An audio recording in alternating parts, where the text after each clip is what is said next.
¿Qué relación tiene la microbiota con la salud hormonal? ¿Cómo puede ser que mi microbiota afecte a mis hormonas? La mayor parte de las enfermedades empiezan en nuestro intestino. Tengo intolerancia a la fructosa, tengo intolerancia al sorbitol. A ver, si no es una intolerancia de origen genético, que puede ser, muchas veces también estas intolerancias son consecuencias de una disbiosis intestinal.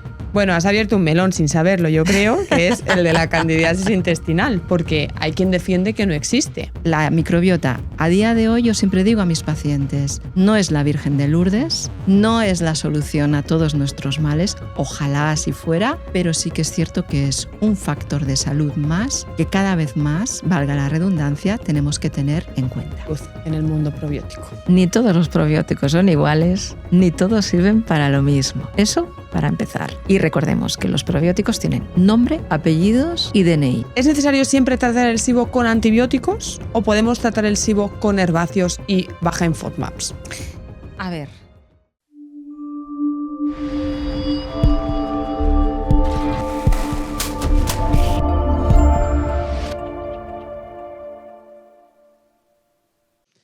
Hoy estoy especialmente ilusionada porque tengo conmigo a la doctora Cristina Moros, experta en microbiota. No sabes las ganas que tenía de que vinieras y de que estuvieras aquí con nosotros. Tengo muchísimas preguntas, espero que podamos dar respuesta a todos porque es un tema realmente apasionante, la microbiota. Bienvenida. Muchísimas gracias, María. Yo la verdad es que cuando me hicisteis llegar la invitación no lo pensé dos veces. O sea que todo lo que sea comunicar y divulgar en salud y sobre todo en microbiota, bienvenido sea. Estupendo. Así que, bueno, vamos a empezar por el principio, ¿no? ¿Qué es la microbiota? Que tanto escuchamos hablar, que si microbiota, que si probióticos, que si disbiosis, ¿no? ¿Qué es exactamente la microbiota y por qué es tan importante en nuestra salud? Bueno, pues la microbiota es el conjunto de microorganismos que son bacterias, que son virus, que son protozoos, que son hongos, que son arqueas, que viven con y en nosotros. Eso todo es muy importante, viven con y en nosotros. Entonces, esta microbiota nos la encontramos distribuida por todas las partes de nuestro cuerpo. Hay una microbiota en nuestra piel, hay una microbiota en nuestra boca, por ejemplo, hay una microbiota en nuestro intestino, hay una microbiota en nuestra vagina, en nuestro endometrio, hasta el semen tiene microbiota. O sea que todo. A día de hoy es más todavía lo que no se sabe que lo que se sabe.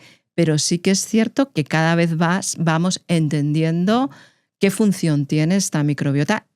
También irá muy relacionado en función del lugar donde se halla esta microbiota, ¿no? Porque la microbiota del intestino tendrá unas funciones muy relacionadas con todo el tema de la digestión y el metabolismo de los alimentos, entre otras cosas. La microbiota de la piel, por ejemplo, pues tendrá una función sobre todo protectora de la piel, de la barrera cutánea.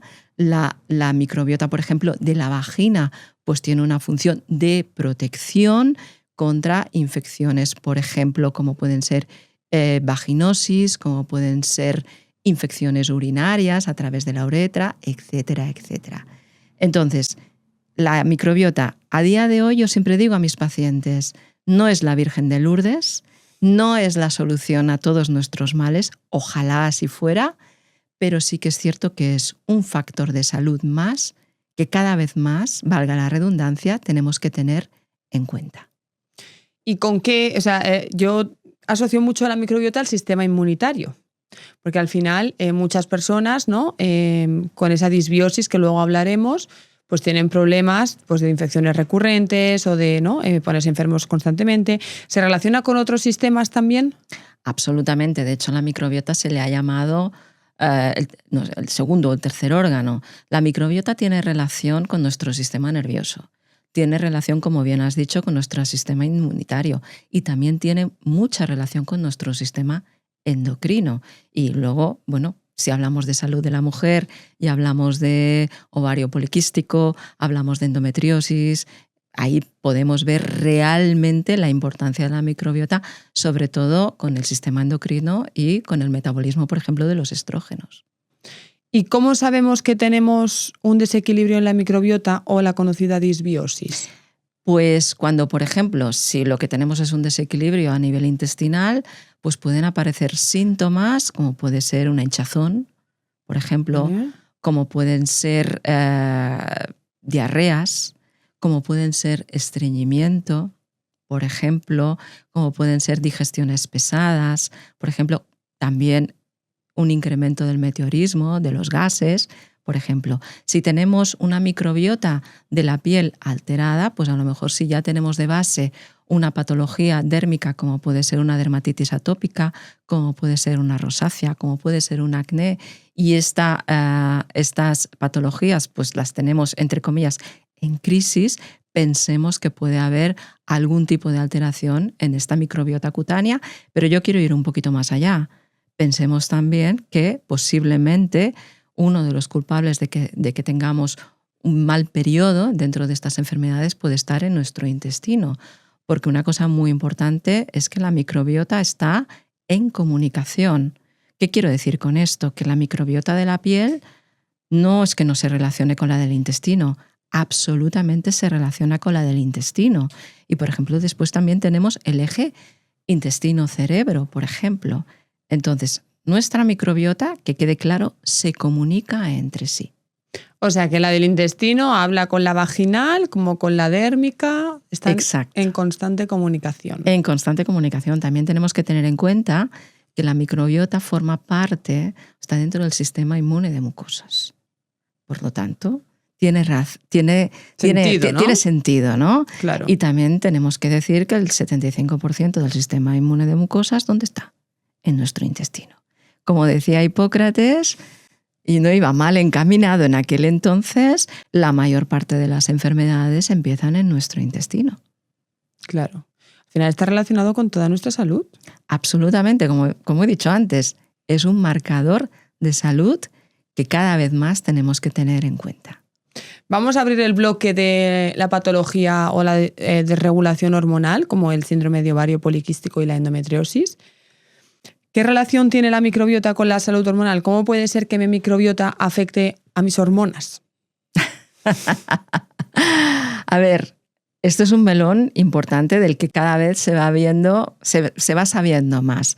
Como hemos dicho antes, la microbiota se relaciona con nuestro sistema endocrino, con nuestro sistema inmunitario y con nuestro sistema nervioso. Con lo que respecta a todo el tema de salud hormonal, se ha visto que la microbiota tiene un papel muy importante en todo lo que tiene que ver con inflamación, con todo lo que tiene que ver con inmunidad y todo lo que tiene que ver con el metabolismo de los estrógenos. Quedémonos con una palabra, que es el estroboloma, que cada vez se va conociendo más. ¿Qué es el estroboloma? El estroboloma es el conjunto de genes que hay en las bacterias de nuestro intestino que se encargan, y te lo diré de manera muy llana, de volver a la sangre, de devolver a la sangre aquellos estrógenos que nosotros estamos eliminando a través de las heces. Los vuelven a activar, los vuelven a poner en la sangre y los vuelven a poner en recirculación. Como si lo reciclaran. Exacto. Es un sistema de reciclaje de estrógenos. Dicho así de manera gruesa, ¿vale? Entonces, tú imagínate que si tenemos una alteración de la microbiota intestinal, una disbiosis, que es así como se llama, y esas bacterias con esos genes, pues por lo que sea, se han incrementado. ¿Qué puede ocurrir? Pues que posiblemente tengamos más estrógenos de la cuenta en nuestra circulación. Y entonces, situaciones como un síndrome de ovario poliquístico o una endometriosis con un exceso, entre comillas, de estrógenos en nuestra sangre, pues ¿qué puede ocurrir? Pues que se exacerben, ¿no? Que esos síntomas pues se incrementen. Y al revés, imagínate que esa disbiosis afecta, pero a la baja, a ese conjunto de genes que están en esas bacterias, y podemos encontrarnos pues un descenso no fisiológico de esas concentraciones de estrógenos en nuestra sangre. Entonces podemos entrar en una situación de hipoestrogenismo. Entonces esto todavía es algo que se está estudiando mucho, pero sí que se está viendo ahí la implicación de nuestra microbiota. Pero Aquí nos olvidamos, y lo he mencionado antes de pasada, de nuestro intestino. En estas pacientes con síndrome del ovario poliquístico o con endometriosis, muchas veces nos encontramos de que, por ejemplo, puede haber un intestino permeable, que lo que hace es empeorar estas situaciones. Entonces tenemos que tener muy en cuenta, y no solamente en el síndrome del ovario poliquístico o, por ejemplo, en la endometriosis, pensar en una disbiosis de nuestra microbiota intestinal que nos pueden hacer agudizar esa situación en el ovario poliquístico y la endometriosis, sino, por ejemplo, en situaciones como de infertilidad. ¿Por qué? Fíjate, cuando un embrión, y lo diré también de manera muy sencilla, se quiere enganchar a nuestro endometrio, ya sea de una manera fisiológica o tras un ciclo de reproducción asistida, y vemos que hay fallos de implantación, que es así como se dice sobre todo en el ámbito de la reproducción asistida, y estos fallos de implantación ocurren muy a menudo, o abortos precoces de manera espontánea, obviamente a esa paciente hay que estudiarla mucho, hay que ver el origen del por qué está pasando esto, que posiblemente pues, pueda haber alguna alteración de la coagulación, como puede ser una trombofilia, pero bueno, lo has hecho todo, has visto que esa paciente no tiene ningún tipo de alteración y haces, por ejemplo, un estudio de microbiota endometrial y ves que hay una disbiosis de esa microbiota endometrial. Y piensas, bueno, ¿qué ocurre? Pues fijaros, para que se produzca una implantación de un embrión, ahí se produce una cascada inmunitaria alucinante, ¿vale? Hay una lucha entre citoquinas proinflamatorias, células proinflamatorias y células antiinflamatorias, ya de per se, ¿de acuerdo? Si encima esto se va a producir en un tejido que ya tiene una alteración del equilibrio de la microbiota y que es un campo de batalla totalmente inflamatorio, es muy difícil que ese embrión acabe por implantarse. Yo no digo que sea la causa única, ojalá, porque en fertilidad hay factores que conocemos a día de hoy y que intentamos controlar y factores que desconocemos y que por lo tanto no podemos controlar. Pero sí que es cierto que a día de hoy la microbiota endometrial es un factor que vamos conociendo y te puede ayudar a predecir, o puede ser uno de los factores que se sume a todos aquellos que te pueden predecir el éxito o no de una implantación de ese embrión. Entonces, vemos esa microbiota endometrial alterada con una disminución del lactobacillus, que es la bacteria que principalmente está ahí, pues no hay. El médico especialista empieza a tratar con probióticos, tanto a nivel vaginal como oral, y al cabo de unos meses volvemos a repetir ese estudio de microbiota endometrial y vemos que esa población de lactobacillus no ha habido forma de que subiera, ¿no? Entonces tenemos que empezar a tener una lucecita amarilla que nos diga: vamos a ver cómo está ese intestino. Vamos a ver. ¿La referencia siempre es el intestino? La mayor parte de las veces. Vamos a ver cómo está ese intestino. Entonces nos podemos encontrar pacientes que cuando tú haces una buena historia clínica, pues esos pacientes tengan antecedentes, por ejemplo, de SIBOs o tengan un estreñimiento crónico que han normalizado o que tengan diarreas que también han normalizado, o que no tengan una dieta equilibrada y variada, o que, por ejemplo, tengan un estrés importante que las hagan estar en un estado de inflamación sistémica de bajo grado, por ejemplo.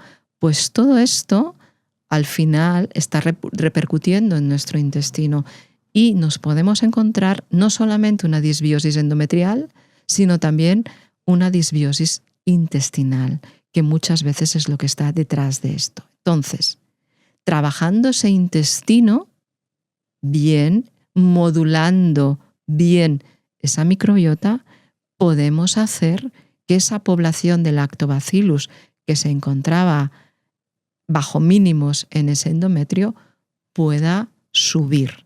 ¿Por qué? Pues porque hay un eje de conexión, lo que comentaba antes. Estamos hablando de mucosas, sistema inmune de mucosas. Por lo tanto, detrás de una disbiosis endometrial, sospechemos una posible disbiosis intestinal.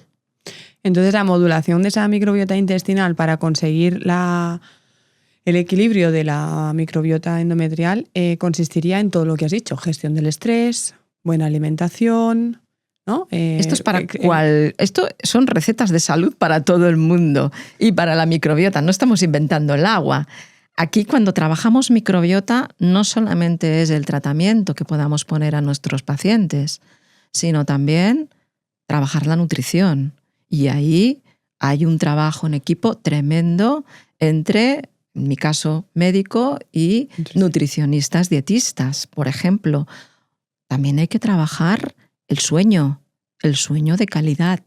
También hay que trabajar todo lo que tiene que ver con la gestión del estrés. El estrés es de cada uno y eso no podemos hacer nada, pero sí que a lo mejor ver las maneras de gestionar mejor ese estrés. La higiene mental, sobre todo pacientes, entre los cuales yo me incluyo también, pacientes digestivos, que acabamos en bucle, diciendo, ¿cómo puede ser que hoy he comido esto, me ha sentado bien, antes de ayer lo comí, me sentó fatal? Acabamos en bucle. Y nosotros mismos acabamos descartando cosas. Bueno, entramos en un tutum revolutum. Acabamos, como se dice vulgarmente, rayándonos. Entonces, si no trabajamos la dieta, si no trabajamos el sueño, si no trabajamos la gestión del estrés, si no trabajamos la higiene mental, y otra cosa súper importante, el ejercicio, yo siempre digo a mis pacientes, vamos a perder tiempo, vamos a perder dinero, y vamos a ganar en una cosa que yo creo que es lo peor: frustración. Frustración para el paciente porque no ve avances y frustración para nosotros los profesionales de la salud porque no vemos cómo ayudar a estos pacientes. Entonces, esta receta, insisto, no es exclusiva de microbiota, es exclusiva de salud, al fin y al cabo. Claro, porque tú sabrás que la gente busca siempre la pastilla mágica, ¿no? Entonces, claro, yo creo que mucha gente piensa, ¿qué probiótico me tomo? ¿Sabes? Pero luego esta receta básica, la obvian. Y es como yo siempre les digo lo mismo, ¿pero qué quieres que te recete un probiótico si no te mueves? Si estamos con una alimentación todavía desequilibrada, si tienes un estrés, claro, todo ese ruido mental es absurdo. Es que yo creo que es que no haría nada, ¿no? Ese probiótico no va a servir de nada. Cierto. Es que digo, es la base, como la casa, ¿no? Hay que empezarla. Absolutamente. Por los cimientos, no puedo empezar por el tejado, porque es que entonces... Absolutamente. Al final el tratamiento es un complemento, pero no sirve de nada lo que hemos dicho anteriormente, si el resto de factores no se están trabajando. Y aquí, cuidadito con el tema de los probióticos. Yo cuando veo probióticos recetándose en televisión, publicitándose en televisión, en grandes superficies comerciales, yo no digo que no sean de calidad o lo dejen de ser, pero sí que es cierto que ni todos los probióticos son iguales, ni todos sirven para lo mismo. Y hay una cosa que dentro de los probióticos se llama cepa, que es el DNI de ese probiótico. El probiótico tiene un nombre, unos apellidos y un DNI. Y se puede llamar Pepito Fernández, pero ¿cuántos Pepitos Fernández hay en Barcelona, en Molins de Rey, en donde sea? Múltiples.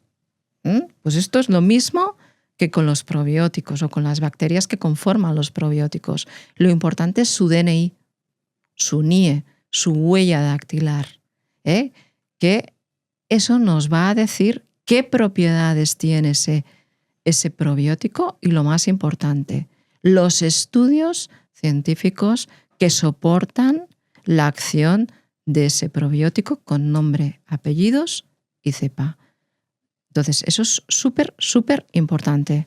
Pero volvemos otra vez a lo mismo, María. Nutrición, ejercicio, sueño de calidad, estrés e higiene mental. Si esto no se trabaja, estamos perdiendo el tiempo y tirando el dinero. Y cuando sea necesario un probiótico, por favor, siempre bajo la mano de un profesional de la salud experimentado en microbiota y que sepa qué hacer dada la situación del paciente, porque también hay otra cosa, hay que individualizar, porque, por ejemplo, en función del tránsito intestinal de ese paciente, pues utilizarás un probiótico u otro. No es lo mismo ir con estreñimiento, no es lo mismo ir con diarrea o no es lo mismo tener un tránsito normal.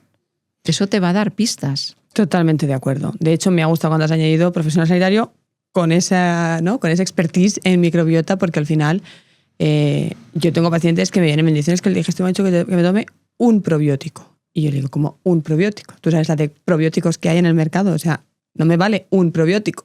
¿Cuál? ¿No? Claro. Que al final, pues como tú dices, ¿no? Es muy importante determinar. Luego hablaremos de los probióticos y los prebióticos.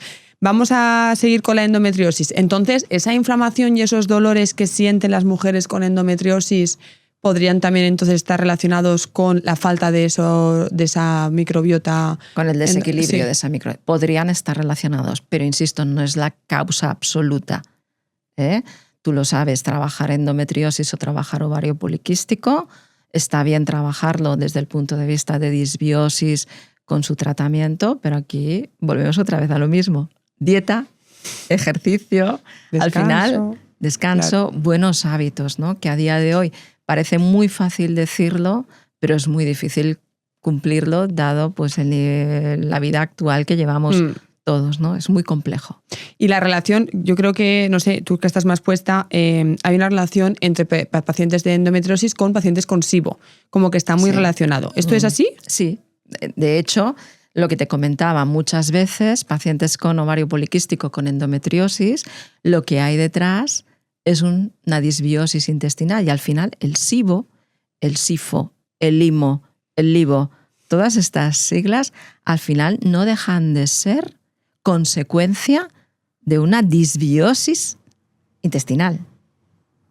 Es eso. O sea, un SIBO, un IMO, un LIBO, un SIFO son consecuencias de una alteración de la microbiota intestinal.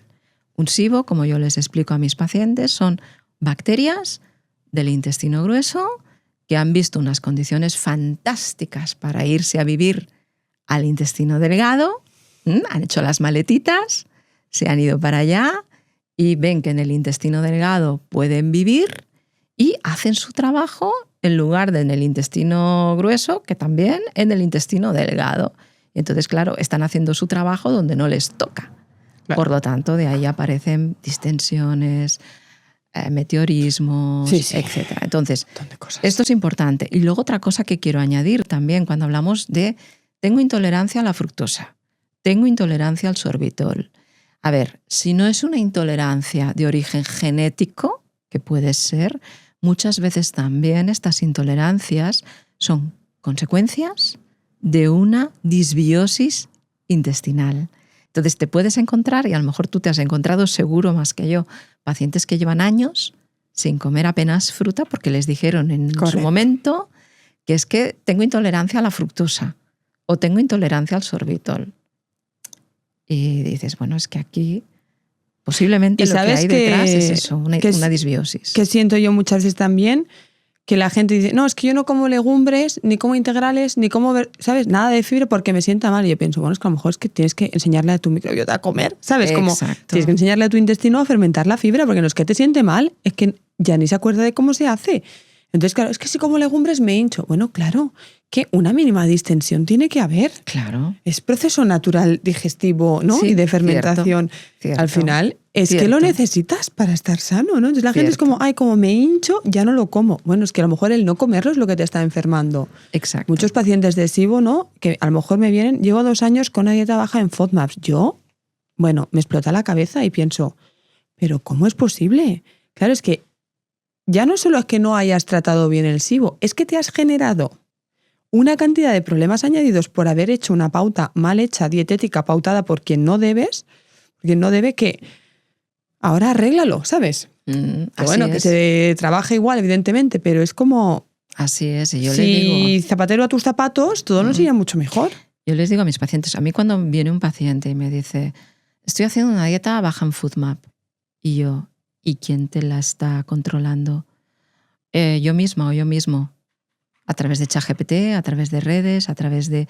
Digo, no, a ver, la dieta baja en FODMAP es una dieta muy restrictiva. Y obviamente no todos los pacientes se pueden beneficiar de ella. Hay que seleccionar muy bien a esos pacientes. Y siempre tiene que ir de la mano de una nutricionista o un nutricionista dietista. Yo siempre les digo a mis pacientes, yo no soy nutricionista dietista, yo puedo dar pautas muy generales, pero si veo que el paciente se puede beneficiar o que es necesario del soporte de una o un nutricionista dietista y de una o un psicólogo o psicóloga, lo prescribo porque forma parte del tratamiento. Totalmente de acuerdo. Acabemos un poco con el sistema hormonal femenino. ¿Puede entonces también depender cómo yo viva la menopausia de cómo esté mi microbiota? Interesante. Fijaros, he mencionado anteriormente la palabra lactobacillus. Los lactobacillus son unas bacterias que son muy importantes en nuestro endometrio y en nuestra vagina, ¿vale? En nuestra vagina, ¿qué hacen? Pues nos ayudan a tener un pH ácido. Y ese pH ácido pues nos protege de infecciones de patógenos externos, por ejemplo. Daros cuenta que las mujeres, y lo voy a poner de manera muy simple, tenemos 3 agujeros, uno que es el de la vagina, otro que es el de la uretra y otro que es el del ano. Uh-huh. Y ahí hay un trasvase fisiológico continuo de bacterias. ¿Sí? Uh-huh. Sí. Vale, entonces, si yo tengo un pH vaginal ácido, lo que voy a hacer es ponerle muy complicado a bacterias que pueden venir del intestino, de nuestro ano, para que pasen a nuestra vagina, por ejemplo. ¿Sí? Sí. Estamos haciendo la vida muy difícil. Entonces, o por ejemplo, lo mismo pasa con la uretra, ¿de acuerdo? Entonces, por ejemplo, cándida. Por ejemplo, voy a poner un tema de cándida. Que cándida, ahí hay otros factores, que no solamente el pH. No está tan afectada por el pH, es por otros factores. Pero fíjate, los lactobacilos, volviendo otra vez a los lactobacilos generan ácido láctico, ¿vale? Que procede del glucógeno que producen las células de la mucosa vaginal. Y ese glucógeno viene regulado por los estrógenos. ¿Sí? Uh-huh. O sea que el glucógeno es la chicha de nuestros lactobacillus. Y nosotros tenemos una buena cantidad de lactobacillus mientras haya estrógenos. ¿Qué ocurre en la menopausia? Pues que nuestros estrógenos descienden. Por lo tanto, si nuestros estrógenos descienden, ¿qué ocurre? Que esas células vaginales no pueden producir tanto glucógeno. Y si no hay glucógeno suficiente, ¿qué ocurre con la población de lactobacillus? Baja. Desciende. Por lo tanto, ese pH vaginal deja de ser tan ácido. Esa mucosa de nuestra vagina se hace delgadita, se va atrofiando. Entonces, ¿ahí qué ocurre? Pues que tenemos un campo totalmente propicio para que tengamos pues, problemas relacionados con la menopausia, como pueda ser la sequedad vaginal, pueda ser el dolor, sobre todo en las relaciones sexuales, o puedan ser las infecciones urinarias de repetición, por ejemplo. Y hay situaciones que se pueden dar en la menopausia, pero más sobre todo en mujeres en edad fértil, que son las candidiasis de repetición, que muchas veces vamos a tratarlas mirando solamente la Escherichia coli que ha provocado esa infección urinaria o esa cándida a nivel vaginal, pero cándida, no olvidemos que muchas veces tiene reservorio en nuestro intestino. Pensemos que no haya un exceso de cándidas en nuestro intestino, por ejemplo. Aparte de que cándida ya sabemos que hay muchas mujeres que somos propensas que cuando tomamos antibióticos, ¿qué ocurre? Pues que estamos cargándonos, entre comillas, a esa microbiota que está teniendo a raya a cándida. Al final todo es cuestión de equilibrio. Claro. Entonces, cándida pasa de ser levadura, de tener una forma redondita, a ser una hifa, a ser como un hilito, ¿no? Y es su forma patógena. Entonces, cuando tenemos ahí una microbiota, como pueden ser los lactobacillus, que me está controlando la población de cándidas, cuando estos lactobacillus están bajando, esa cándida dice, uy, qué bien se está aquí, no tengo a mis guardianes. Entonces, cándida pues sube y se vuelve patógena. Qué interesante.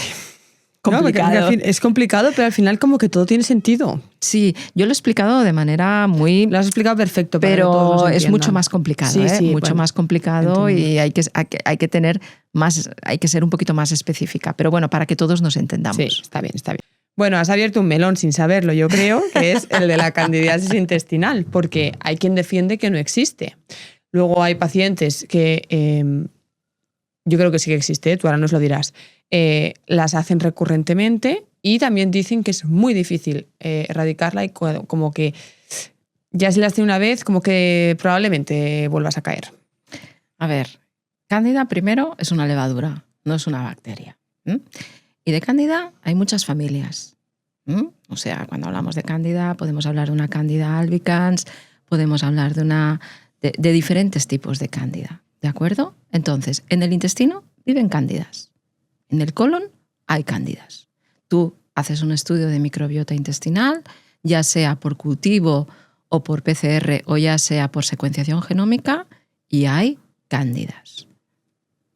Las hay. A verlas, haylas. Sí. Entonces, ¿cuándo nos dan problemas? Pues cuando esa población, por los motivos que sea, crece. Crece. Por ejemplo, pues cuando hay unos cambios en el pH. Por ejemplo, cuando hay un incremento, por ejemplo, tenemos personas susceptibles a cándidas y su dieta pues es alta en hidratos de carbono, porque es uno de los alimentos principales de cándida. Por ejemplo, una de las preguntas que haces al paciente es, ¿tienes ganas de picar entre horas? Sí. ¿Y qué te viene? ¿Qué te viene? Dulce. La apetencia por el dulce. Entonces, cándidas existen y pueden dar problemas. Son los famosos SIFOs, que son los sobrecrecimientos intestinales de hongos, levaduras, que en este caso nos estamos refiriendo a cándida. ¿Difícil de erradicar? Sí.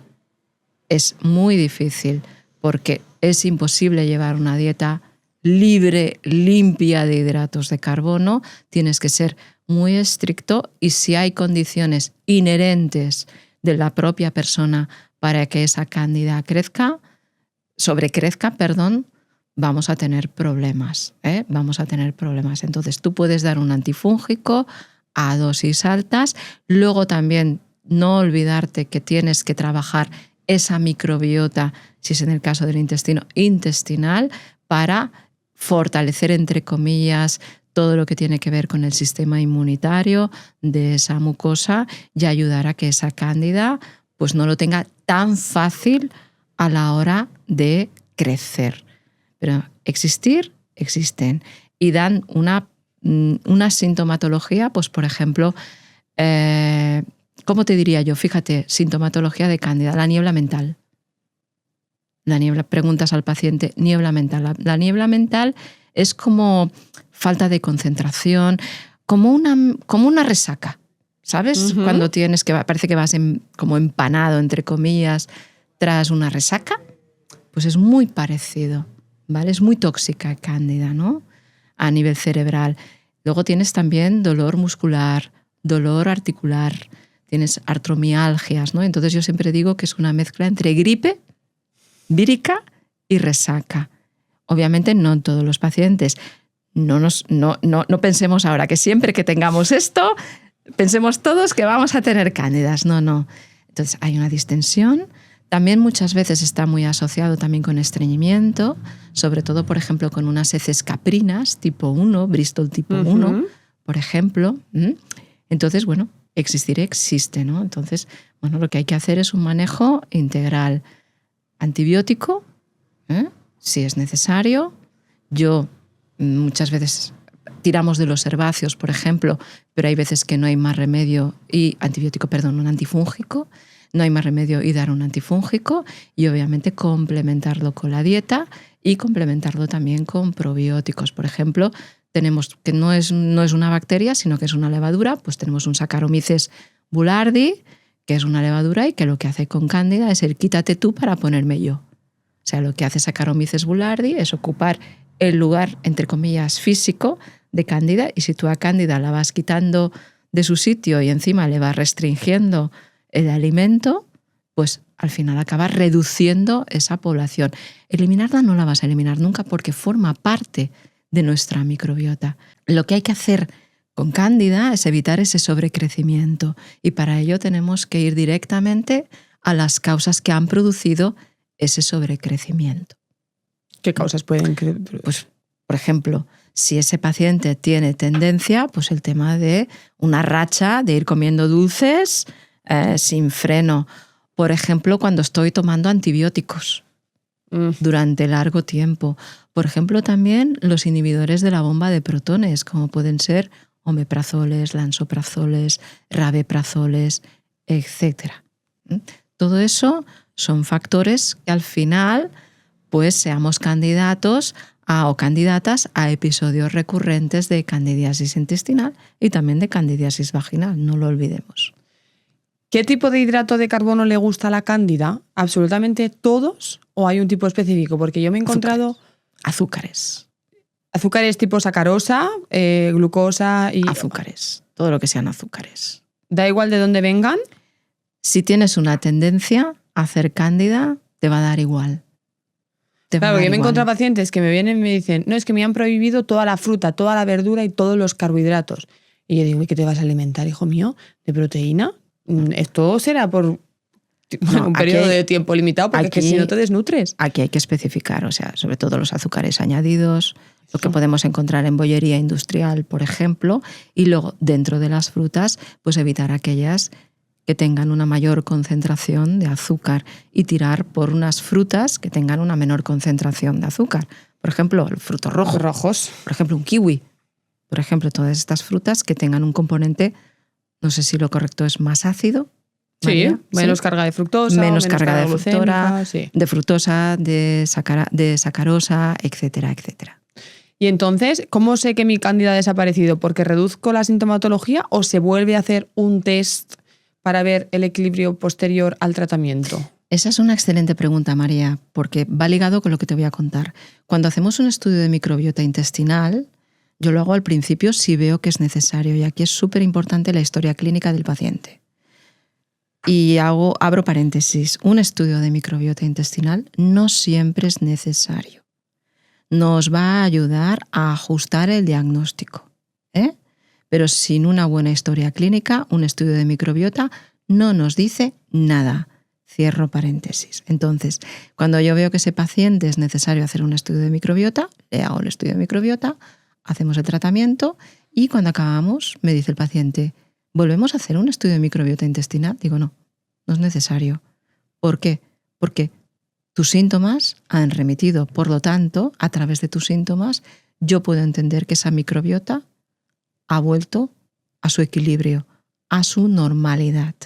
Vale. Y lo mismo ocurre con las cándidas, ¿no? Que tú lo pides en un estudio de microbiota intestinal.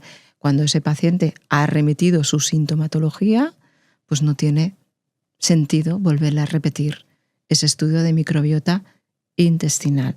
Otra cosa, y aquí supongo que si hay alguna paciente de fertilidad que nos está escuchando, puede decir, pues mi ginecólogo me ha repetido mi estudio de microbiota endometrial. ¿Tiene sentido o no? Bueno, primero, cuando tenemos una disbiosis endometrial, no nos da síntomas. ¿Vale?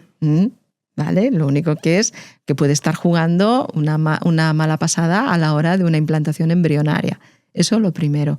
Y lo segundo, que todos aquellos factores dentro de la fertilidad que podamos tener controlados, entre ellos la microbiota endometrial, pues bienvenido sea. Y por eso el ginecólogo practica de nuevo un estudio de microbiota endometrial para asegurarse que antes de la implantación pues esa microbiota endometrial está en equilibrio, porque nos estamos jugando mucho, que es la implantación o no de un embrión que en el caso de producción asistida ha costado mucho de obtener.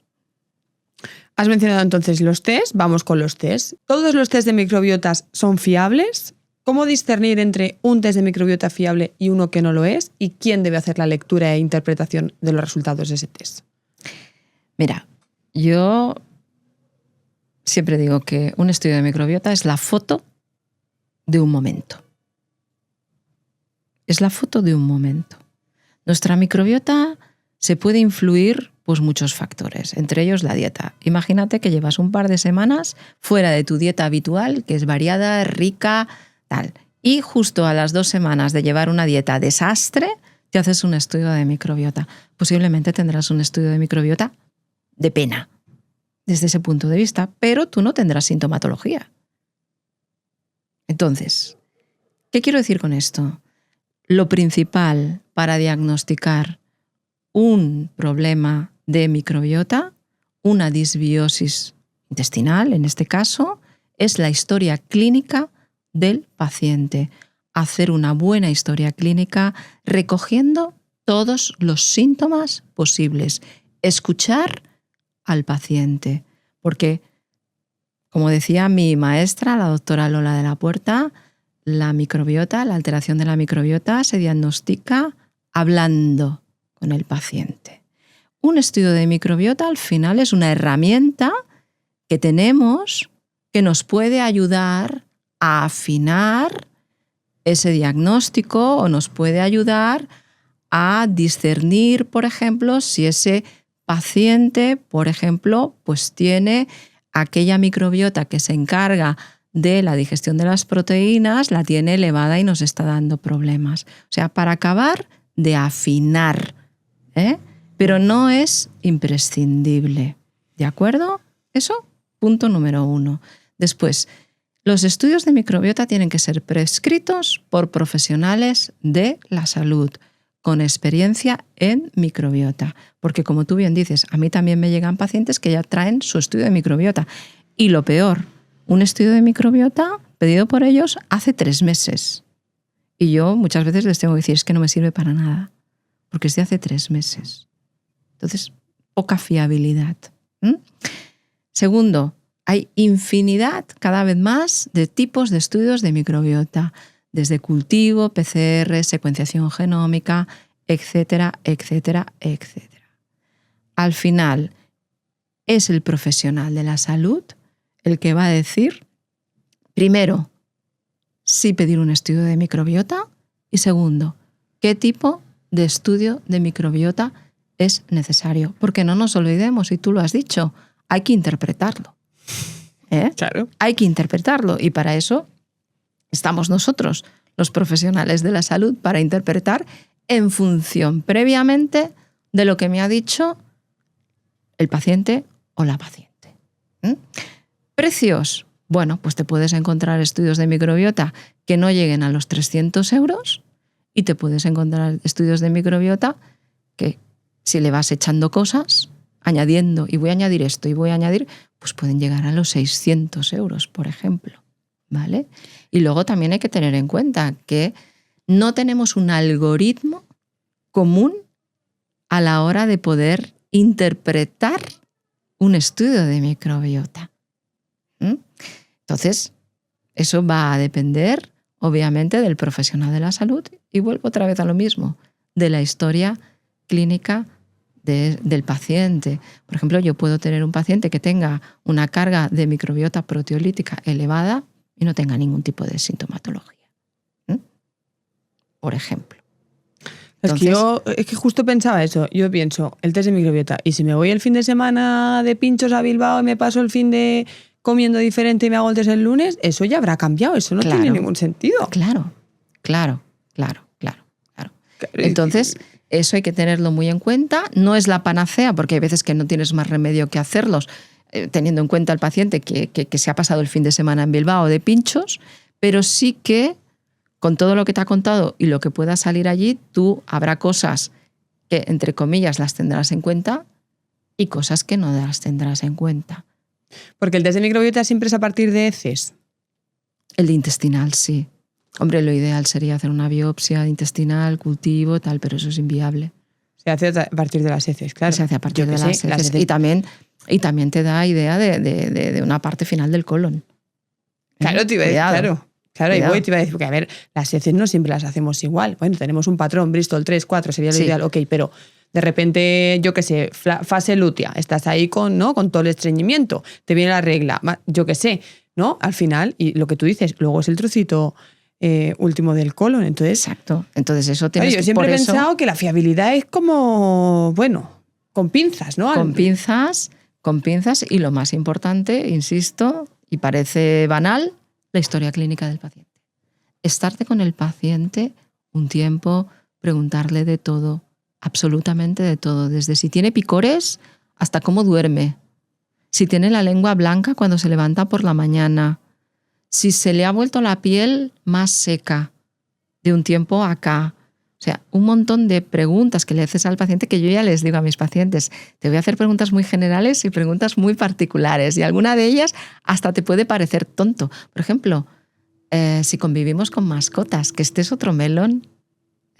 Nosotros compartimos microbiota entre nosotros y con nuestros convivientes, ya sean humanos o sean animales. Con nuestros perros, nuestros gatos, estamos continuamente compartiendo microbiota.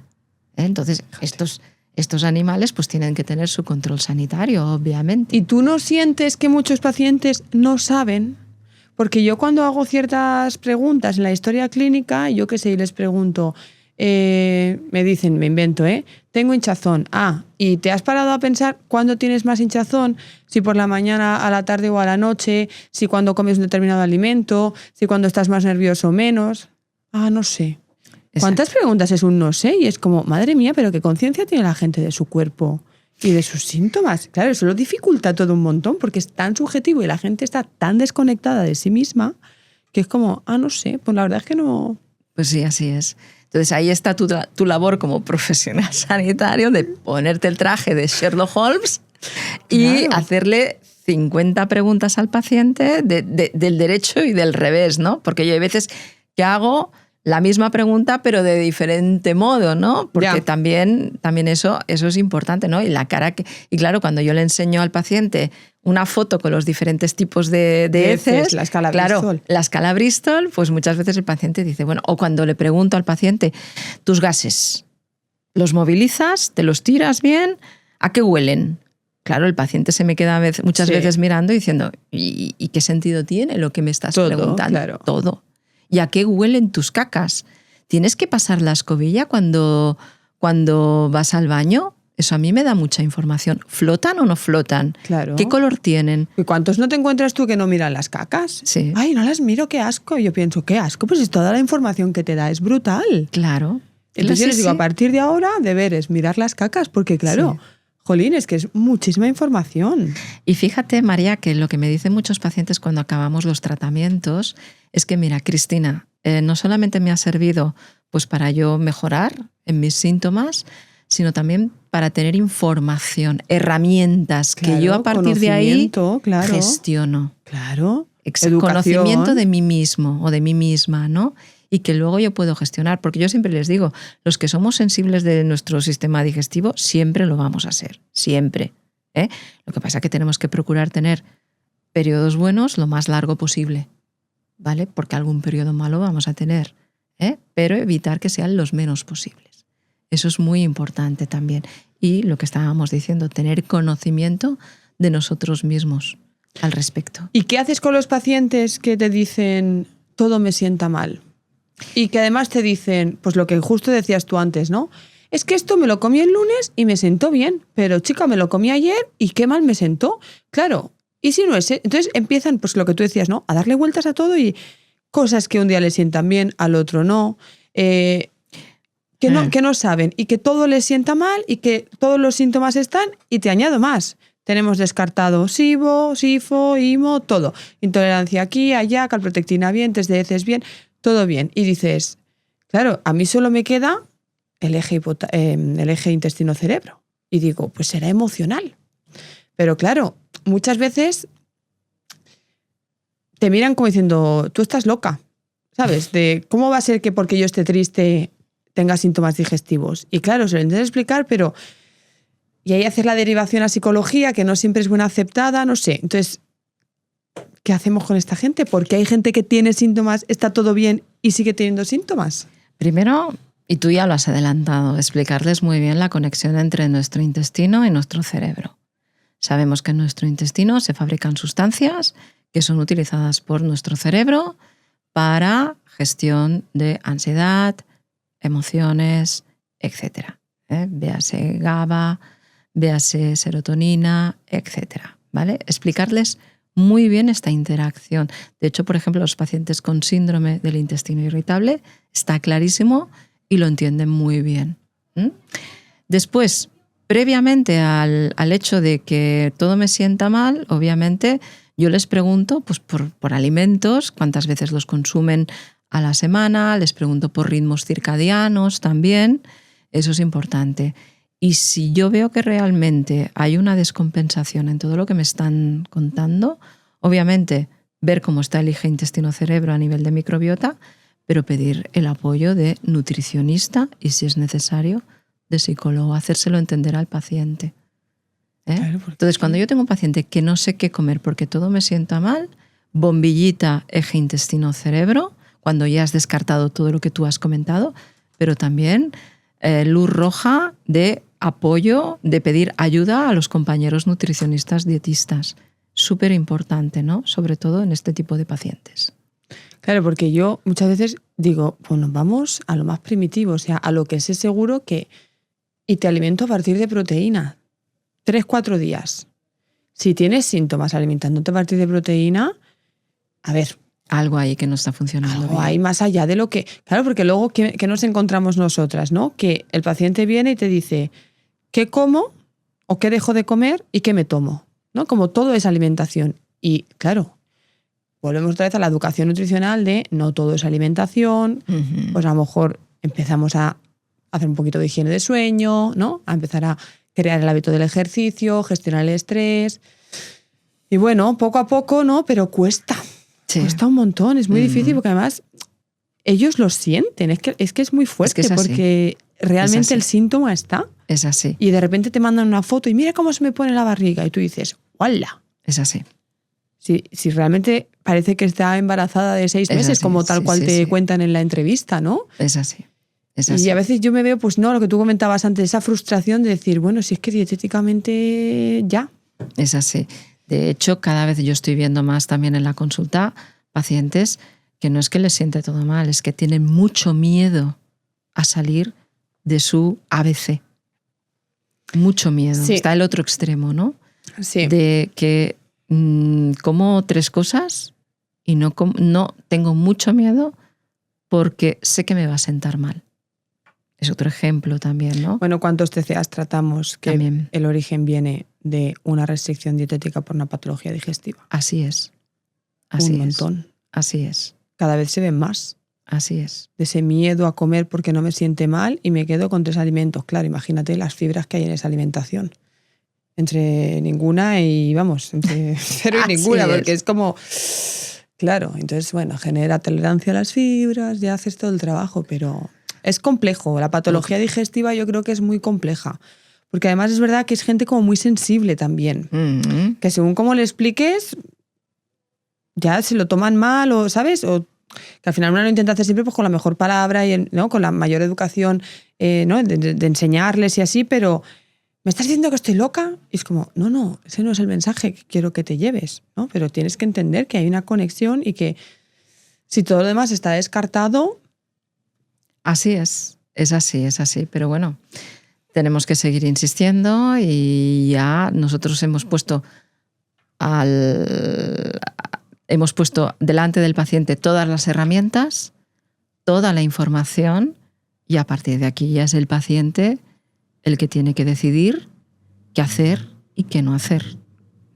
Claro. O sea, que por nosotros no quede, que por nosotros toda la información que podamos compartir con el paciente, todas las herramientas que podamos darle al paciente, que por nosotros no quede. Aquí ya el paciente pues es lo suficientemente consciente, o debería de ser, de que a partir de aquí pues él decida por dónde ir. Es así. Sí. Y luego, bueno, y no te pasa que al final es hacer el clic, ¿no? Que yo digo, porque yo tengo pacientes, por ejemplo, que yo los veo en una primera visita, no los vuelvo a ver más. Correcto. Y al cabo de 1 año, 1 año y medio, vuelven. Sí. Y es cuando realmente el paciente está preparado totalmente para trabajar, para coger esas herramientas, para asimilar toda esa información que tú le has dado, porque ha visto que realmente ese es el camino. Totalmente. Es así. Y por cerrar el bloque de patología digestiva, SIBO, que está ¿no? tan en todos lados. Hemos dicho antes que el SIBO es el sobrecrecimiento bacteriano de esas bacterias que deberían habitar en el colon, pero cogen su maletita, ¿no? Y se van al intestino delgado. ¿Es necesario siempre tratar el SIBO con antibióticos o podemos tratar el SIBO con herbáceos y baja en FODMAPs? A ver, va a depender también del profesional, ¿vale? Depende un poco también del histórico del paciente. Hay que individualizar. Hay pacientes que se pueden beneficiar de un tratamiento antibiótico intensivo o incluso un tratamiento antibiótico a pulsos, que quiere decir pues una semana al mes con un antibiótico acompañado de un probiótico y así durante 3 meses o 4 meses, por ejemplo. O estar los 15 días con los antibióticos pertinentes. O pasar directamente a tratarlo con herbáceos. O pasar directamente a un tratamiento donde tú harás inmunomodulación de esa microbiota con lisados bacterianos, con posbióticos, con probióticos. Entonces, va a depender de las características de ese paciente.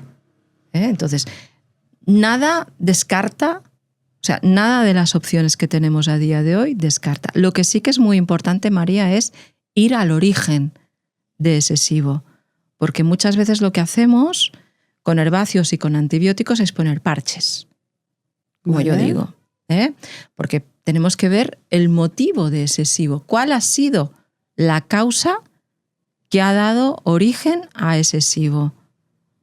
¿Un tránsito intestinal alterado? ¿Un estreñimiento crónico? El estreñimiento crónico puede dar lugar a SIBO. ¿Vale? O diarreas crónicas. Una mala alimentación. El estrés. Falta de sueño de calidad durante largo tiempo. Falta de ejercicio. Lo mismo que hemos dicho anteriormente. Obviamente, por todos estos factores, por sí solos no, pero tú mételos en una misma coctelera, ¿vale? Entonces, si esa persona tiene predisposición a hacer SIBO, posiblemente, si todas esas cosas no las acabamos trabajando, todos esos factores, podemos encontrarnos ante una persona que va a presentar SIBOs de repetición. SIBOs de repetición. Por ejemplo, esta mañana he atendido a una paciente que lleva varios SIBOs y ella misma me lo dice, es que llevo un par de meses comiendo muy mal y con mucho estrés. Le haces un estudio de SIBO y ahí está. Ahí está. Y lo sabe. A la que me salgo de unos hábitos, un estilo de vida positivo para mí, me encuentro con esto. Obviamente no le pasa a todo el mundo, Por ejemplo, también puedes tener pacientes que están tomando durante largo tiempo inhibidores de la bomba de protones, lo que he mencionado antes, omeprazol, rabeprazol, todo eso cambia las condiciones ambientales del pH del estómago y por ende del intestino delgado. Por lo tanto, eso hace más apetecible ese ambiente del intestino delgado para esas bacterias del intestino grueso, para que hagan las maletas y se vayan a vivir al intestino delgado, porque también se está muy bien. Entonces tenemos que ir a la causa o las diferentes causas, porque a veces es más de una. Si no hacemos eso, por mucho antibiótico, por mucho herbáceo, por mucho probiótico al tuntum que demos, sí, vamos a liberar del SIBO durante un tiempo a ese paciente o a esa paciente, pero al cabo de un tiempo, cuando vuelvan esas causas que no se han trabajado, predisponentes, pues posiblemente tendremos todos los números para hacer un SIBO de nuevo. O sea que se puede casi cronificar. Claro. Y no siempre entonces es necesario el antibiótico. Hay casos en los que se puede, ¿no? Si la causa es, como tú dices, el estilo de vida, condición o... Claro, puedes... Y eso que dicen de que con el SIBO das el antibiótico, lo matas todo y luego tienes que repoblar, y realimentar. ¿Qué hay de verdad en eso? A ver, menos mal que das un probiótico después de los antibióticos. Bien, ya hemos ganado mucho, María. Que antes se daba el antibiótico y ya, ¿no? A ver, a mí no me gusta la palabra repoblar. Cuando damos probióticos no estamos repoblando. Para mí repoblar es dar de lo que hay, es dar algo que a mí me falta. Pues por ejemplo, si me falta una Akkermansia, que es una bacteria muy importante, pues se trata de ir al mercado, ir a la farmacia y pedir una Akkermansia. No se trata de eso, porque muchas veces nosotros tenemos más de 10.000 especies de bacterias en una microbiota del tracto gastrointestinal. Tú imagínate si aquellos grupos funcionales principales tuviéramos que, entre comillas, repoblarlos con lo que hay en el mercado de los probióticos porque están faltando en nuestro organismo. No lo hay en el mercado. Entonces, la microbiota tiene dos fenómenos que se llama uno el cross-feeding, que es la alimentación cruzada, y el otro que se llama el quorum sensing. ¿Qué es? Para que lo entendamos todos. La microbiota trabaja en equipo y tiene unas redes sociales. Eso se llama quorum sensing. Es el lenguaje que utiliza la microbiota para regularse, para autorregularse en función de la situación en la cual se encuentre. Sí. Y luego tiene el crossfeeding, que es la alimentación cruzada. Yo, por ejemplo, fabrico butirato, que es un ácido graso de cadena corta, yo lo fabrico, pero soy incapaz de hacerlo servir para mí misma como bacteria. Pero mi compañera que está al lado no lo puede fabricar, pero a ella le sirve para hacer su trabajo. Entonces yo estoy trabajando para el equipo, para el resto de mis compañeras bacterias. Entonces, ¿con esto qué quiero decir? Pues tú cuando trabajas microbiota y das probióticos, siempre vas a seleccionar aquellos que sabes que te van a ayudar a remontar aquella población de bacterias que forman parte de tu microbiota que por lo que sea están en descenso y están produciendo esa disbiosis intestinal. ¿Quiere decir esto que estoy dando esas bacterias que me faltan porque han bajado y están en el mercado con nombre y apellidos? No. Lo que estoy haciendo es dar probióticos que van a fomentar esa alimentación cruzada, el que yo fabrique esto para que aquella que está bajita pueda remontar, o voy a dar esta bacteria que sé que va a interaccionar con las que ya están en ese organismo, en ese huésped, para que entre todas conjuntamente tiren del carro y ayuden a las que están bajitas a subir. Es una cuestión de equilibrios y eso es lo que hago yo con los probióticos. Modular, no repoblar, modular. Entonces, con eso es lo que estamos haciendo también en el SIBO, cuando trabajamos con probióticos o cuando trabajamos también con terapia microbiológica.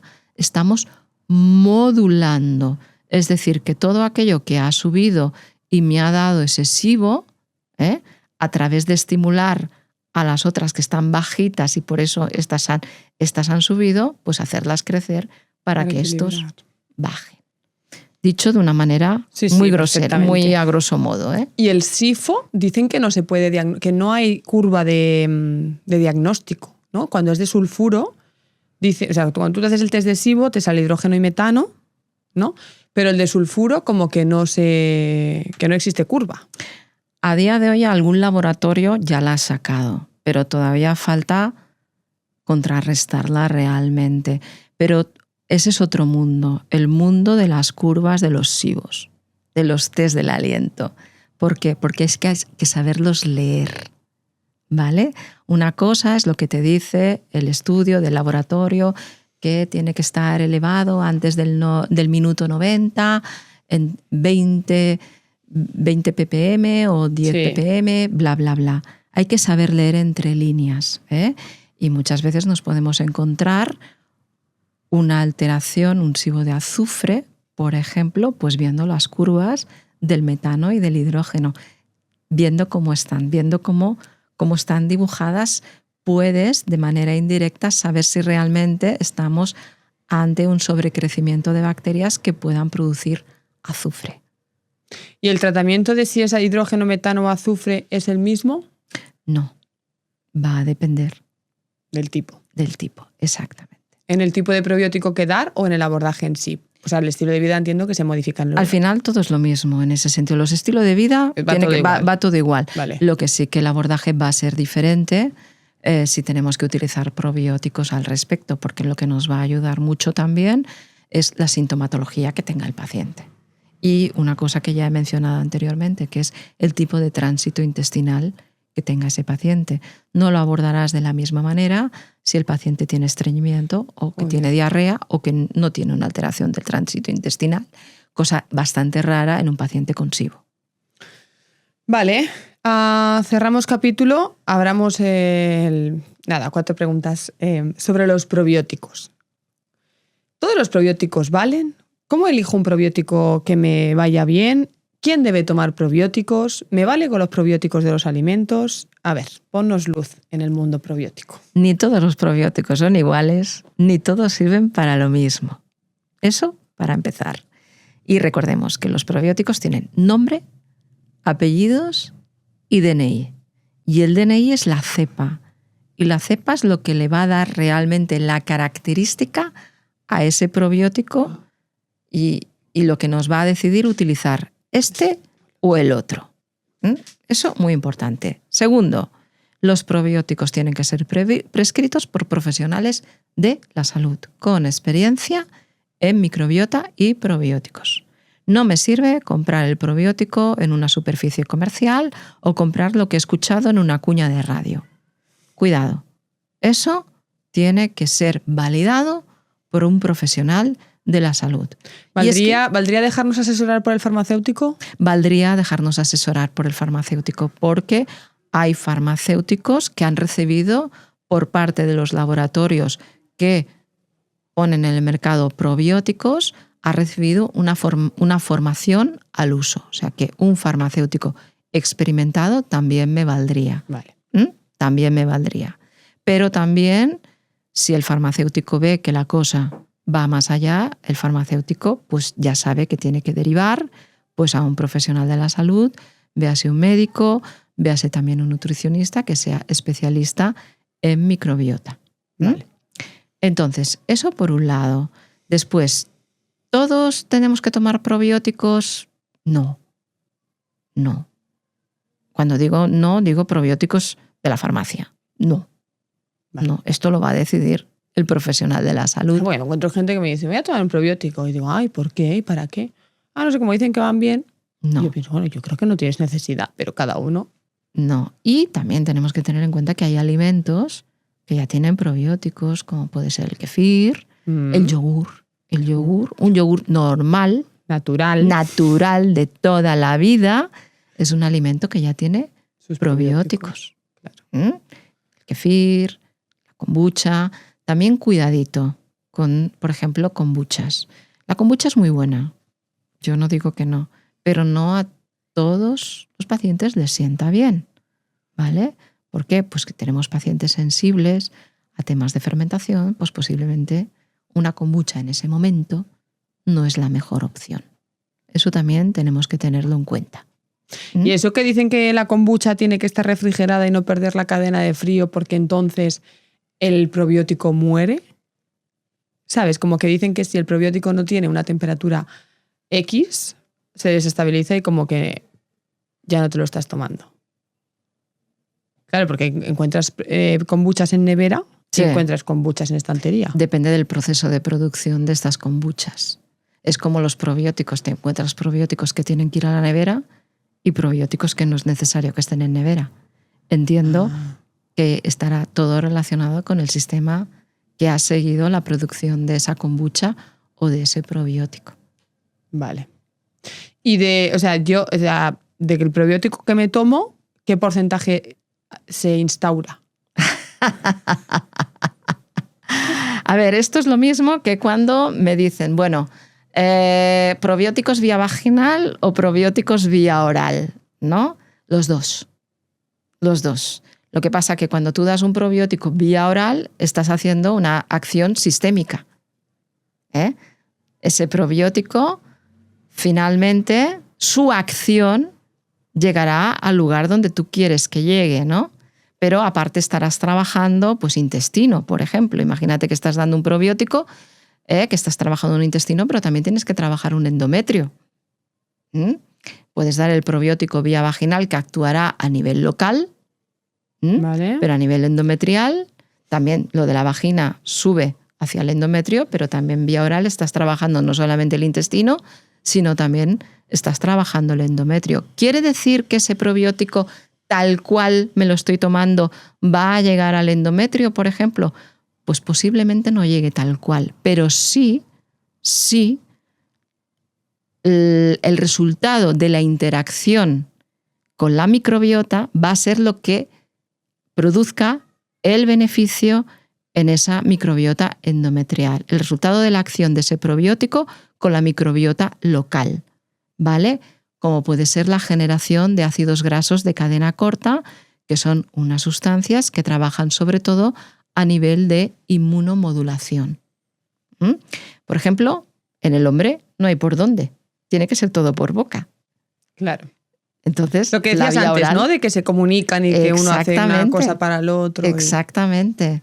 Entonces, no es tanto lo que vaya a llegar, sino la interacción que va a hacer lo que tú administres con la microbiota en general, ¿vale? Porque al final no deja de ser una cadena de diferentes señales de todo tipo y de interacciones que a día de hoy hay algo que conocemos, pero todavía hay mucho que desconocemos. ¿Y el prebiótico sería necesario con las fibras de frutas, verduras, legumbres y otros alimentos?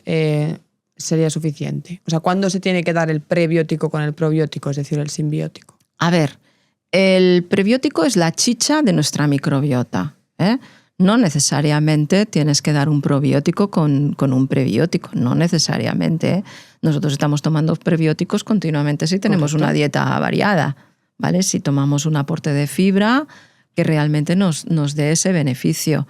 Entonces, cuando trabajamos microbiota, pues sí, hay veces que tenemos que añadir un prebiótico para fomentar aún más esa microbiota donde estamos trabajando, aportarle un plus a esa microbiota que por lo que sea pues está alterada a través de un prebiótico adicional a lo que es la dieta, o a lo mejor ese paciente todavía no puede ingerir según qué tipo de fibra y entonces utilizas, por ejemplo, prebióticos, ¿vale? Por ejemplo, prebióticos que podemos utilizar. Pues yo utilizo mucho micoterapia. Utilizo hongos, por ejemplo, utilizo pues una melena de león como prebiótico también, ¿no? Entonces, bueno, se está evaluando también a los omegas como posibles prebióticos también en ese sentido, ¿no? Entonces, bueno, ahí está el tema. ¿Que es que hay un uso indiscriminado de probióticos al tuntún, así de...? Yo creo que sí. ¿Verdad? Yo creo que sí, porque si no, no me lo estarías preguntando. Claro, es que lo hay. Yo creo que también lo hay, porque al final, entre lo que uno pauta sin saber y lo que el paciente en sí se autosuplementa, en fin. Exacto. Venga, vamos entonces con el bloque del sueño. Un mal descanso, un trasnoche, un levantarme 3 veces mientras el descanso, ¿puede también alterar mi microbiota entonces? A ver, un mal sueño lo podemos tener todos, ¿eh? Porque estamos estresados, porque tenemos exámenes, porque estamos pendientes de una noticia.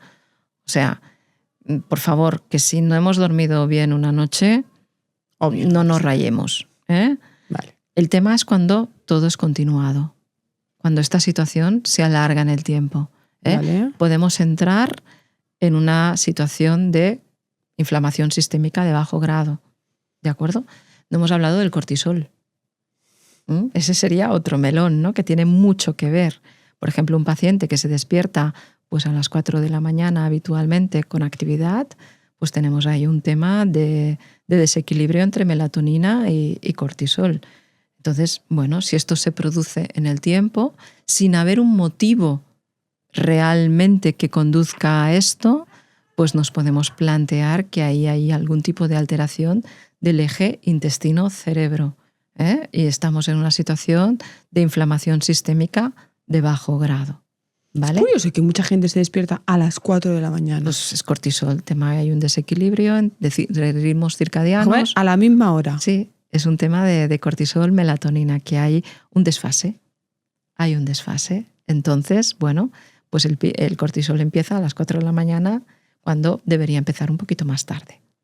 ¿Vale? Entonces, bueno, hay alguna situación que tenemos que averiguar como profesionales el por qué le está produciendo estos despertares a los pacientes.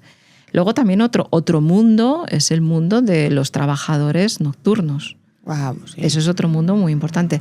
Recordemos que la microbiota también le afecta al ritmo circadiano.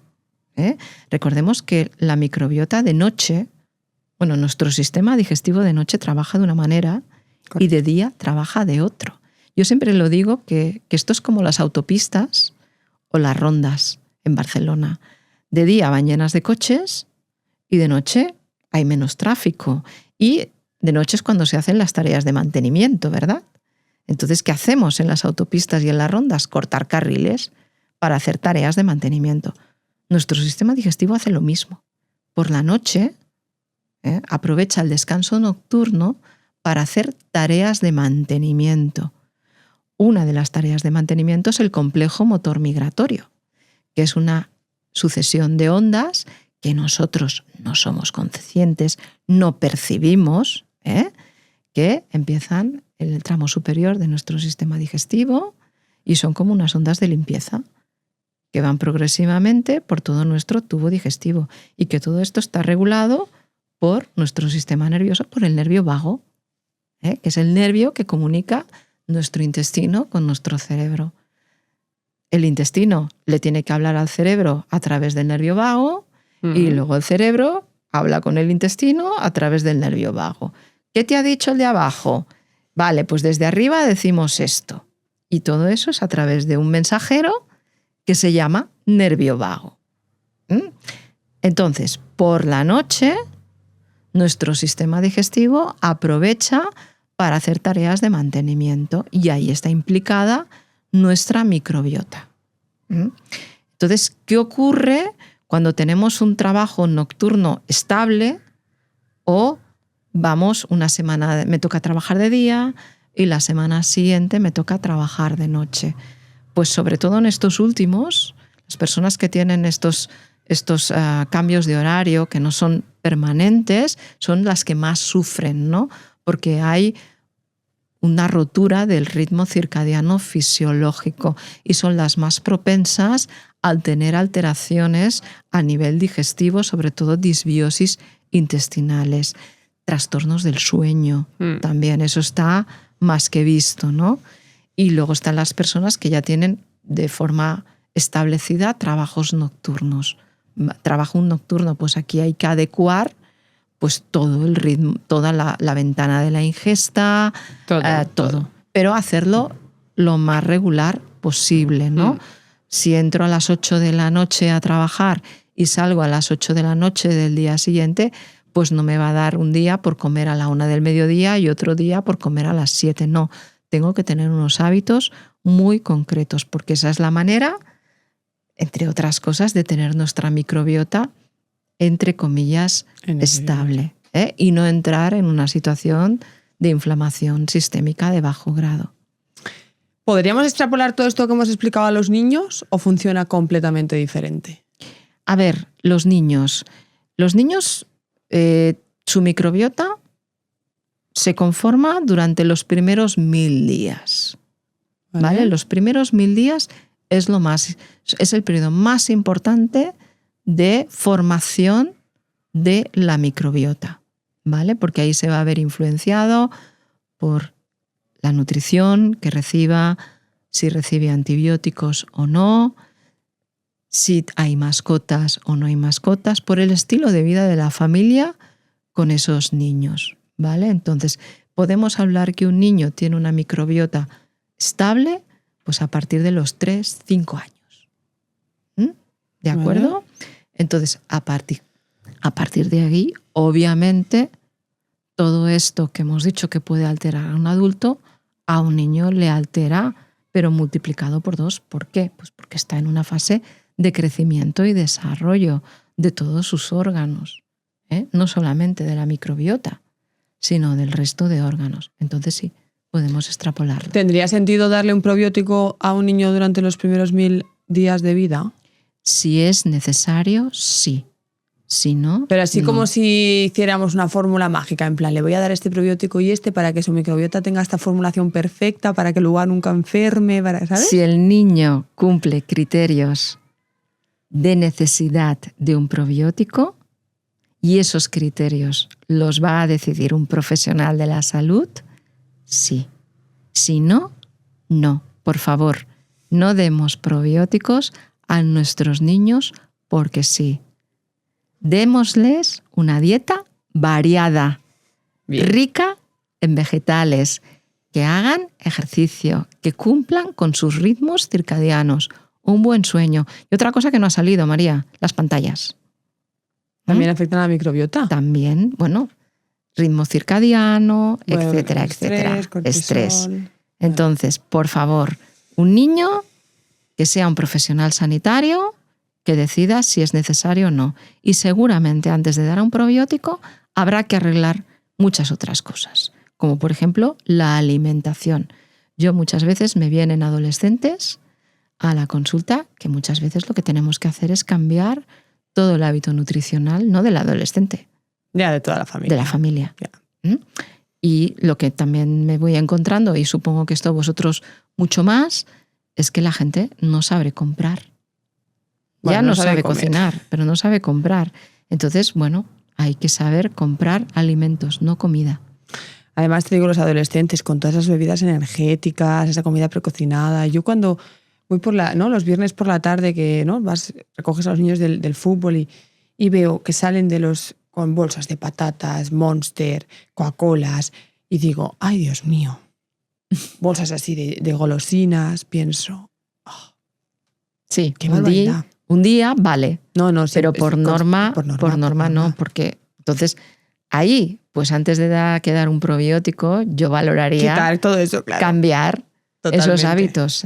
Totalmente. Porque estamos acostumbrados a la pastilla mágica, como bien has dicho, pero no cambiará realmente aquello que es necesario cambiar y que nos ha conducido a esa situación.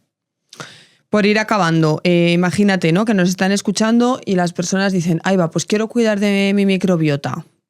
¿Qué recomendaciones les daríamos? Revisemos dieta. Vale. ¿Estamos teniendo una dieta variada? Primero. Vale. Eso. Si no lo sabemos o tenemos dudas, por favor, acudir a un nutricionista dietista, que es la persona que os va a decir realmente si estáis haciendo una buena dieta acorde a vuestras circunstancias. Lo primero, lo más importante. Segundo, ¿estoy haciendo ejercicio? ¿No estoy haciendo ejercicio? Y aquí abro un paréntesis. No es necesario que nos pongamos a hacer CrossFit como locos. Cada persona, en función de sus circunstancias, hará un tipo de ejercicio u otro. ¿Vale? Cerramos paréntesis. Después, estrés. ¿Qué nivel de estrés tengo? ¿Es normal? ¿No es normal? ¿Lo gestiono bien? ¿No lo gestiono bien? Higiene mental. ¿Voy rayado todo el día? ¿Voy muy obsesionado con todo lo que me está pasando? ¿Estoy durmiendo bien? ¿Tengo unas buenas horas de sueño? ¿Un sueño de calidad? Eso es lo que hay que ver antes de pensar si me tomo un probiótico o no me tomo un probiótico. O me hago un test de microbiota a ver qué o me hago un test.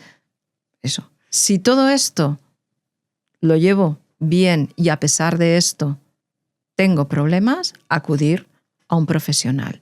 ¿Que tengo dudas si lo estoy haciendo bien o no lo estoy haciendo bien? Acudir a un profesional de la salud, que él nos va a decir cómo mejorar aquello que no estamos haciendo bien y potenciar aquello que estamos haciendo bien, porque seguro que hay cosas que estamos haciendo bien. Yo voy a añadir, con tu permiso, que no normalicen. ¿No te parece que la gente normaliza un montón síntomas? Normalizan. Yo me encuentro personas, sobre todo personas muy jóvenes, que tienen muy normalizado el tener estreñimiento e ir una vez cada 5 días al baño. Claro, que no normalicéis. No. Entonces, o ciertos síntomas. Ah, no, es que yo siempre estoy hinchada. Bueno, Sí. a lo mejor no es normal esa hinchazón. Ah, porque yo siempre tengo gases. Bueno, que a lo mejor tampoco... O sea, es normal tener gases, yo no digo que no. Es normal. Pero cuando el gas ya me genera una molestia o no, me impide... me afecta mi calidad de vida. Claro, eso ya Entonces, ahí no ya es cuando... normalicemos. Pero sobre todo me da pavor el tema del estreñimiento, María. Cada vez más, cada vez más, cada vez más. Y la gente lo normaliza. No es normal ir una vez cada 5 días al baño. No es normal. Y no es normal tener que utilizar laxantes o tener que utilizar supositorios de glicerina para poder ir al baño. Eso no es normal. Y puede llevarnos a una alteración de la microbiota o ser la consecuencia de todo ello. Eso a mí eso que tú ahora mencionas, a mí me lo ha dado la experiencia, porque yo me acuerdo que cuando yo empecé en consulta, yo decía, ¿vas bien al baño? Sí. Y ahí me quedaba, pues va bien al baño, ¿no? Evidentemente ahora es cada cuánto vas, con qué frecuencia, cómo son las heces, lo que tú decías, ¿no? Se queda, las heces tienes que usar la escobilla, flotan, ¿no? Y una pregunta que hago ahora desde el aprendizaje a través de la experiencia es, vale, vas bien, pero ¿te tomas algo para ir bien? Porque luego hay quien, ¿no? Me añadía la coletilla o me acuerdo de un paciente que luego descubrí, ¿no? Que es que, claro, a la que yo le normalicé la dieta me decía, es que hago muchas diarreas. Y resulta que es que él venía con una base de un laxante. Claro. Porque ellos lo tienen, claro, lo mismo, tan normalizado el uso de ese laxante o de esa infusión o de esa cosa que además como es natural, Exacto. es inocuo para ellos, ¿no? Que ni te lo mencionan. Y es como, ok, vas bien. ¿Te tomas algo para ir bien o para ayudarte a ir? Porque muchas veces está tan normalizado que ni te lo mencionan. Ahí está. Ahí no, está. bueno, pero es natural. Ya, bueno, es natural lo que tú quieres, pero lo necesitas para ir, ¿no? Entonces, la cosa no está tan bien como parece. Uh-huh. Así es. Así es. Cristina, no sé si hay algo más que quieras añadir, que creas que nos hemos dejado en el tintero. Creo que está todo muy claro. Pero... Yo creo que hemos hablado de muchas cosas. Obviamente se podría profundizar mucho más. Sí, se ha hablado de una manera, pues muchos episodios. Pero bueno, yo creo que los mensajes principales están ahí. Han quedado claros. Han quedado claros y al final, María, no estamos inventando el agua, sino que estamos hablando de cosas que todo el mundo conoce, y que al final, pues, antes de tomar un probiótico, antes de hacer un estudio de microbiota, por favor, miremos al paciente bien, como profesional sanitario que somos, y si somos pacientes, revisemos nuestros hábitos de vida. Y si tenemos dudas o no sabemos si lo estamos haciendo bien, consultemos con un profesional sanitario. Estupendo. Pues Cristina, me queda agradecerte una vez más que hayas querido compartir con nosotros toda tu sabiduría y conocimientos. Un placer haberte tenido aquí. Igualmente, María, un placer que me habéis invitado. Y a todos vosotros os recuerdo que podéis seguir a Cristina en sus redes sociales @DRA_Cmoros. ¿Tienes clínica privada? Tengo consulta online, pueden ir a mi página web que es doctoramoros.com. Perfecto. Y tengo también consulta presencial los lunes por la tarde en Barcelona.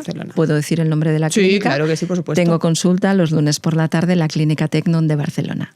Genial. Pues ahí encontraréis a Cristina presencialmente en la Clínica Tecnon los lunes por la tarde aquí en Barcelona, online en la web o si no, como he dicho, redes sociales, @DRA_Cmoros. Chicos, muchísimas gracias por estar conmigo un día más. Ya sabéis que volvemos en un próximo episodio. Adiós.